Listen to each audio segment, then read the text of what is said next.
Eto, syempre, nagmarunong ako sa part na to. Ayan, pinakalaman ko yung drone, pinaangat ko, inikot-ikot ko yung camera. By the way guys, this is a drone DJI Fly More. Ayan, dito yun sa may Sampaloc, Manila, kasama mga friends. Ayan, inangat, ginilid, kinaliwa kanan, inangat. Ayan, medyo tinutok na focus yung camera niya na. Ayan. Pero later on, ibababa natin yung lens. Ayan na nga, binaba natin yung lens. Sinundan ng mga bata. Ayan, ganyan-ganyan lang siya, inikot lang. Medyo nagmamagaling tayo dito sa part na to, pero at the same time, this is practice na rin. Kasi nga, kakabili pa lang neto. And later on, pupunta tayo sa mga mountain views, hopefully. Joke!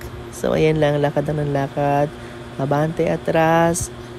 Focus or follow lang yung lens or yung flight mode niya. Ayan, sige guys. Thank you, bye-bye!